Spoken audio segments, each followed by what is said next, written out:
वालेकुम स्टूडेंट्स, आज हम किस तरीके से अकाउंटिंग सीख कर हम बेहतर जॉब हासिल कर सकते हैं उसके लेक्चर 3 के साथ आपके पास मौजूद हैं। इसमें हम मज़ीद क्या क्या क्वेश्चन आपसे पूछा जा सकता है अकाउंटिंग की जॉब हासिल करने के लिए, अकाउंट्स की जॉब हासिल करने के लिए, और क्या क्या पॉसिबल क्वेश्चंस पूछे जा सकते हैं वो इंशाल्लाह हम सीखेंगे। चलें अब अल्लाह का नाम लेकर हम पढ़ना शुरू करते हैं। भाई, पहला क्वेश्चन ये भी पूछा जा सकता है कि ट्रेडिंग बिजनेस और सर्विस बिजनेस में क्या फ़र्क है। ट्रेडिंग बिजनेस और सर्विस बिजनेस में क्या डिफरेंस है। अच्छा, ट्रेडिंग बिजनेस क्या है। ट्रेडिंग बिजनेस वो बिजनेस होता है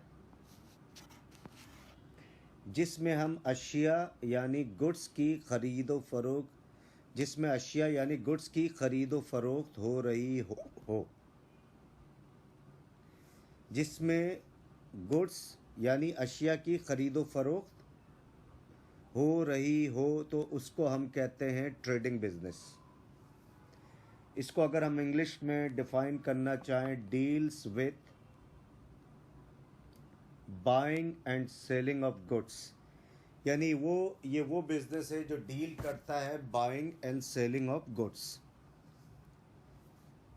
इसको हम जैसे मिसाल से समझते हैं, जैसे सुपर स्टोर है। सुपर स्टोर में जैसे हमारे कराची के शहर में इम्तियाज़ स्टोर है। अब इसमें क्या होता है, गुड्स ख़रीदते हैं और गुड्स ख़रीद कर वो अपने शेल्व्स में रखते हैं। कस्टमर विज़िट करता है इम्तियाज़ स्टोर और शेल्व्स से गुड्स चूज़ करता है और उसको जाके काउंटर पर ले जाता है। तो इम्तियाज़ स्टोर वाले उन गुड्स को बेचते हैं। तो इम्तियाज़ स्टोर की डीलिंग्स क्या हो गई, गुड्स को ख़रीद कर वो कॉस्ट से ज़्यादा में, उसकी लागत से ज़्यादा में बेचते हैं और इस तरीके से मुनाफा उठाते हैं। इसी तरीके से सर्विस बिजनेस क्या है, वो बिजनेस है, वो कारोबार है जिसमें सर्विसेज दी जा रही हो। अगर हम इंग्लिश में इसको एक्सप्लेन करना चाहें, deals with providing services, deals with providing services. ये जो बिजनेस होते हैं सर्विस बिजनेस, ये सर्विसेज प्रोवाइड करते हैं। इसकी बेस्ट एग्जांपल क्या है, स्कूल और हॉस्पिटल वगैरह। अब ये वो बिजनेस होते हैं जो सर्विसेज प्रोवाइड करते हैं। अगर हम स्कूल की बात करते हैं तो स्कूल में टीचर्स आता है डिफरेंट सब्जेक्ट्स का। कोई टीचर अकाउंट्स पढ़ा रहा होता है, कोई कंप्यूटर्स पढ़ा रहा होता है, कोई बायोलॉजी पढ़ा रहा होता है, कोई फिज़िक्स पढ़ा रहा होता है, कोई केमिस्ट्री पढ़ा रहा होता है। तो स्कूल वाले क्या है, इन टीचर से सर्विसेज प्रोवाइड करते हैं। किसको, तालिब इल्मों को, यानी कि स्टूडेंट्स को। और इस तरह वो स्टूडेंट से फ़ीस लेते हैं और फ़ीस से उनका प्रॉफिट जनरेट होना शुरू हो जाता है जो फ़ीस लेते हैं। तो आपका सवाल क्या हो गया, ट्रेडिंग बिजनेस में और सर्विस बिजनेस में क्या फ़र्क है, तो ये भी आप जहन में रख लें। अब दूसरा एक सवाल ये भी जनरेट हो सकता है, ये भी आपसे पूछा जा सकता है, कैसे हम ट्रेडिंग बिजनेस और सर्विस बिजनेस का प्रॉफिट और लॉस कैलकुलेट कर सकते हैं।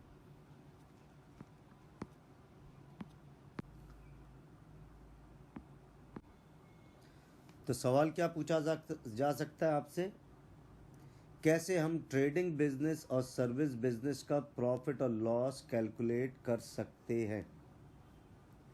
तो आपने क्या जवाब देना? आपने ये जवाब देंगे सर हम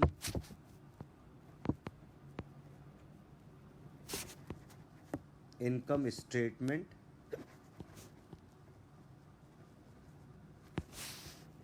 बनाकर किसी भी कारोबार का प्रॉफिट या लॉस कैलकुलेट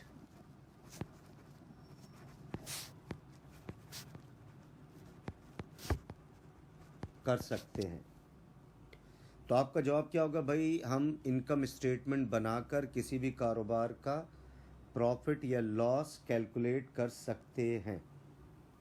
अब हम एक आसान सी मिसाल से दोनों बिजनेस का प्रॉफिट और लॉस कैलकुलेट करना सीखते हैं। एक आसान सी मिसाल से पहले हम ट्रेडिंग बिजनेस का इनकम स्टेटमेंट बनाना सीखते हैं, बहुत ही आसान मिसाल से या बहुत ही आसान एग्जाम्पल से। चलिए अब हम ट्रेडिंग बिजनेस का इनकम स्टेटमेंट बनाना सीखते हैं आसान से एग्जाम्पल से। फर्स्ट करें,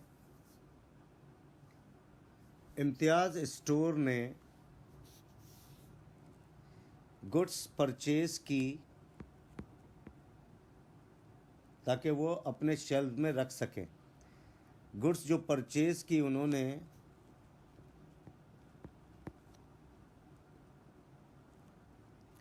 6 लाख रुपए के 6 लाख रुपए के उन्होंने गुड्स परचेज किए ताकि वो बेच सके कस्टमर्स को। मजीद हम फर्ज करते हैं कि उन्होंने फर्ज करें 3/4 हिस्सा अपने गुड्स का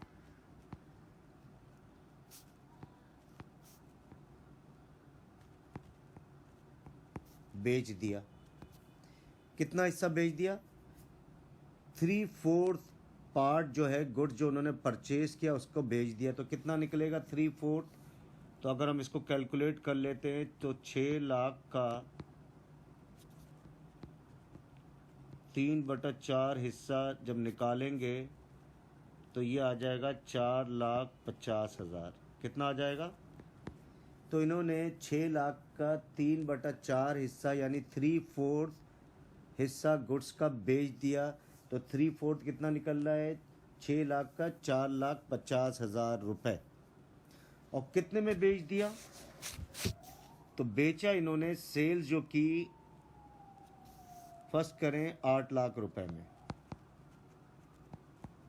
कितने में? 8 लाख रुपए में।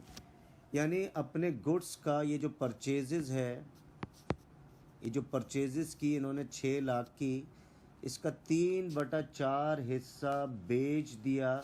3/4 हिस्सा कितना बन रहा है? 4,50,000। तो 4,50,000 मालियत का गुड्स उन्होंने बेचा कितने में? 8 लाख रुपए में।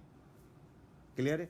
अब जाहिर बात है ये जो 4,50,000 के, इसमें आटा भी हो सकता है, घी भी हो सकता है, चावल, कॉटन, टूथपेस्ट, ऑयल, ये सारी चीज़ें इसके अंदर हो सकती हैं शामिल। तो 8 लाख रुपए में बेच दी उन्होंने। अच्छा, इस इम्तियाज़ स्टोर के एम्प्लॉयज़ की जो सैलरी है, वो जो सैलरी देते हैं, जाहिर बात है वहाँ पर वर्कर्स काम करते हैं तो उनको सैलरी भी देनी होगी। सैलरी फर्स्ट करें हैं, पूरे एम्प्लॉयज़ को सैलरी मिलाकर वो 1,50,000 रुपये देते हैं। कितना देते हैं? 1,50,000 रुपये सैलरी देते हैं। इलेक्ट्रिसिटी का बिल भी आता है इनका। फर्स्ट करें, इलेक्ट्रिसिटी का बिल जो पे करते हैं वो लोग, वो देते हैं फर्स्ट करें 40,000 रुपये। कितने रुपए? 40,000 रुपये। अब ये इनकी आमदनी भी यही है और इनके खर्चात भी गिवन है, और भी एक्सपेंस हो सकते हैं। हमने आसान बनाने के लिए 2 ही एक्सपेंस रखें। अब हम इसकी इनकम स्टेटमेंट बनाना सीखते हैं। तो देखें, इनकम स्टेटमेंट जब हम बनाना सीखते हैं तो हमने हेडिंग डालना है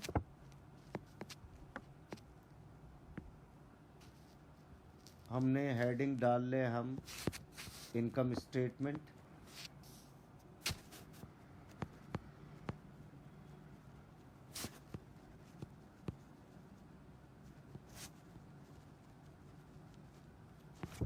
हमने इनकम स्टेटमेंट की हेडिंग डाल दी, 2 कॉलम बना दिए हमने। तो सबसे पहले हम देखेंगे सेल्स कितनी की हुई भाई। सेल्स हुई 8 लाख की, 8 लाख रुपए लिख दिए। इसमें से हम देखेंगे कॉस्ट ऑफ सेल्स कितनी है। अब देखें, आसान तरीके से हम इनकम स्टेटमेंट बनाना सीख रहे हैं। इसके 2 लेक्चर भी लाजमन सीख लें। अगर आपको दोनों लेक्चर्स नहीं मिल पा रहे तो आप बराए मेहरबानी मेरे चैनल के प्ले स्टोर में जाएं और उधर लिखा हुआ है कि उधर इस तरीके से एक हेडिंग लिखी हुई है, let's learn accounting for getting better job. तो वो टाइटल लिखा हुआ है, उसमें सारी लिस्ट मौजूद होगी, पहली लेक्चर भी, दूसरे लेक्चर की भी, और ये तीसरा लेक्चर है। तो सेल्स कितनी की हुई भाई, 8 लाख रुपए की। कॉस्ट ऑफ सेल्स का मतलब है उसकी एक्चुअल प्राइस कितनी थी, ठीक है। अब कॉस्ट ऑफ सेल हम कैलकुलेट करते हैं। तो देखें, सबसे पहले आप लिखेंगे ओपनिंग स्टॉक। क्या लिखेंगे? अब ये जो क्वेश्चन है ये आपका समझें, ये सवाल है ये आपका, इसमें ओपनिंग स्टॉक नहीं दिया हुआ है तो ओपनिंग स्टॉक हमने लिख दिया नील, कोई पुराना स्टॉक नहीं पड़ा हुआ। फिर हमने परचेजेस किया। इस तरीके से आपने कैलकुलेट करना है प्रॉफिट और लॉस इनकम स्टेटमेंट बना के। परचेजेस कितने की सर? परचेजेस 6 लाख की। तो ये 6 लाख आपने लिख दिया। इसको क्या नाम देंगे सर? इसको नाम देंगे कॉस्ट ऑफ गुड्स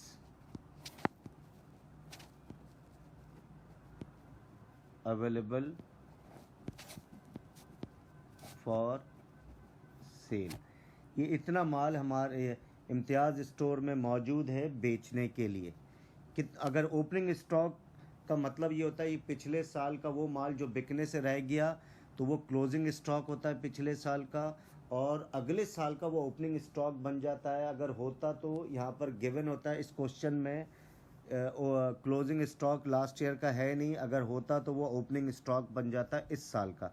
अब हम उस साल पिछले साल का क्लोजिंग स्टॉक ओपनिंग स्टॉक बन जाता है अगले साल का, और उस माल को भी हम बेचते हैं। मज़ीद माल और ख़रीद लिया, देखें परचेजेस आ गए 6 लाख का।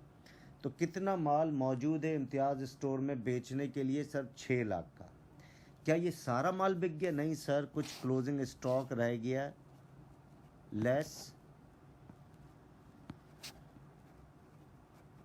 Closing stock. तो देखें क्लोजिंग स्टॉक कितना रह गया? 6 लाख में से 3/4 हिस्सा बिक गया। 6 लाख में से कितना हिस्सा बिक गया? 3/4 हिस्सा। तो कितना रह गया बिकने से? 1/4 हिस्सा। तो 3/4 हिस्सा बेच दिया तो 1 हिस्सा रह गया है, यानी 4 में से 1 हिस्सा बिकने से रह गया। तो 6 लाख का 1/4 निकालेंगे 1/4, तो ये आ जाएगा 1.5 लाख। कितना आ जाएगा? 1.5 लाख। तो ये आ गया 4,50,000। कितना आ गया? तो ये निकल गया ये हमारा कॉस्ट ऑफ सेल्स अब कैलकुलेट हो गया हमारा। यानी 8 लाख में हम बेच रहे हैं, उसकी असल लागत कितनी है? 4,50,000। तो देखें ये 4,50,000 यहाँ पर हम अलग से भी कैलकुलेट कर चुके हैं। तो ये आ गया आपका कितना आ गया? 3,50,000। कितना आ गया? 3,50,000। इसको हम कहते हैं ग्रॉस प्रॉफिट। क्या कहते हैं? Gross profit. तो ये ग्रॉस प्रॉफिट है। ये पूरे का पूरा जो प्रॉफिट है ये ओनर की जेब में नहीं जाएगा। अभी उस इम्तियाज़ स्टोर के कुछ अखराजात भी हैं, तो हमने इसमें से लेस एक्सपेंसेस कर देते हैं। एक्सपेंसेस कौन कौन से हैं भाई? पहला एक्सपेंस है सैलरी। सैलरी कितनी है? 1.5 लाख। दूसरे पे इलेक्ट्रिसिटी बिल,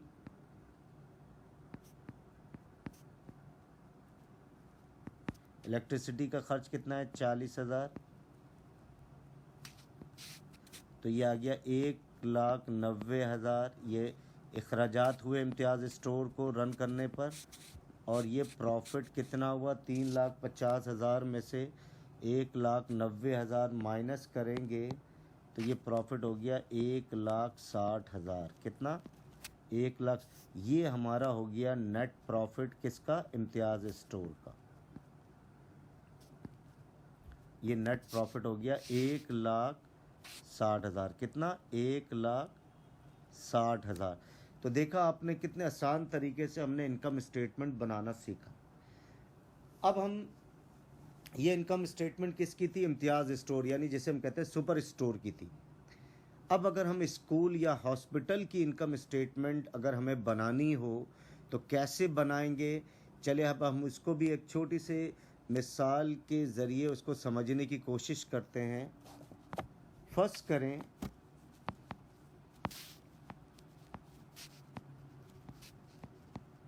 एक स्कूल है जिसका नाम है the city school. The city school बहुत नामी गिरामी स्कूल है। कराची में हर बच्चा जानता है कि द सिटी स्कूल किस तरह का स्कूल है। इस स्कूल में मैंने 8 साल भी पढ़ाया है। तो फर्स्ट करें एक स्कूल है जिसका नाम है द सिटी स्कूल। अच्छा, अब इसकी जो कुल आमदनी है जिसे हम कहते हैं टोटल इनकम,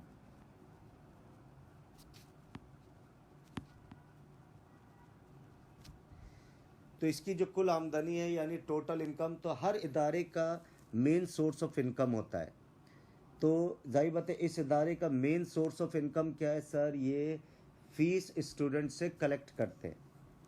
तो इनकी जो टोटल आमदनी हुई फ़ीस की सूरत में, फ़ीस की कलेक्शन की सूरत में, वो हुई है फर्स्ट करें 10 लाख रुपए। फर्स्ट करें कितने रुपए फ़ीस की सूरत में आमदनी हुई? 10 लाख रुपए।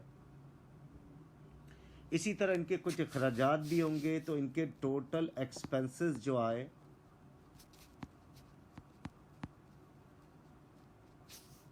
अब जाहिर बात है टोटल एक्सपेंसेस क्या क्या होंगे भाई? सर इनको ये सैलरीज ऑफ टीचर्स,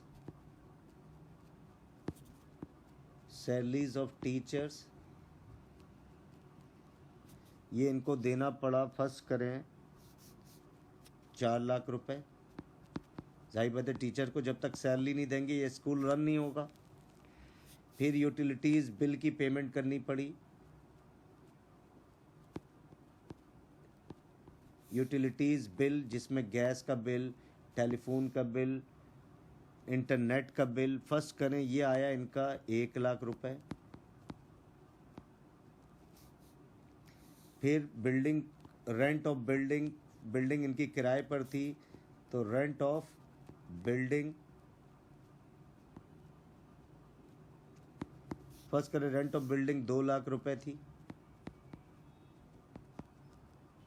तो सर्विस बिजनेस की जो आमदनी है और उनके जो अखराजात हैं वो हमने एक स्कूल के एग्जाम्पल से हम समझने की कोशिश करें। ये इनके अखराजात थे।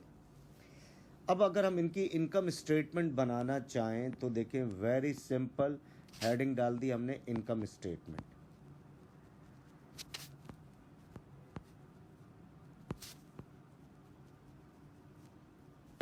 तो अब आपने डेट इसमें लिखेंगे फॉर द पीरियड एंडेड। जो भी डेट, जिस डेट की बना रहे हैं तो उसके डेट के लिए क्या लफ्ज़ लिखेंगे? For the period ended.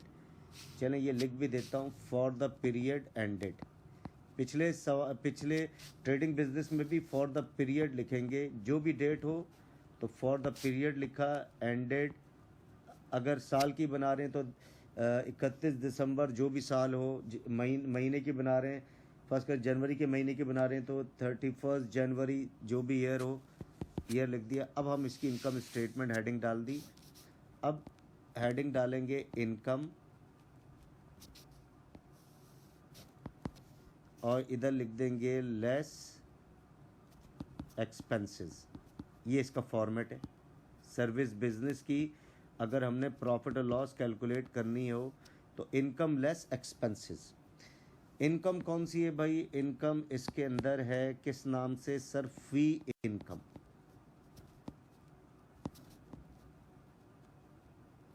Fee income कितनी हुई भाई? फी इनकम 10 लाख रुपए। कितनी? 10 लाख रुपए इन्होंने कमाए सिटी स्कूल ने फर्स्ट कर। और उनके अखराजात क्या है सर? दिस इज एक्सपेंडिचर्स या expenses of this school. Salaries दे रहे टीचर्स को 4 लाख रुपए की, 4 लाख रुपए सैलरी दे रहे। यूटिलिटीज बिल, यूटिलिटीज बिल में गैस का बिल, टेलीफोन का बिल 1 लाख रुपए दे रहे स्कूल वाले। किराया दे रहे हैं बिल्डिंग का, रेंट भी दे रहे हैं। कितना दे रहे हैं भाई? 2 लाख रुपए। तो टोटल इनके जो एक्सपेंसेस आए 7 लाख रुपए। कितने? अब इनकम में से एक्सपेंसेस माइनस किया तो इनका जो प्रॉफिट जेब में जाएगा वो 3 लाख रुपए। तो जो सिटी स्कूल का ओनर होगा उसकी जेब में 10 लाख रुपए उसकी जेब में एज अ प्रॉफिट नहीं जाएंगे, ये इनकम है। सही ना? इनकम की डेफिनेशन हमने लेक्चर 1 में सीख चुके हैं।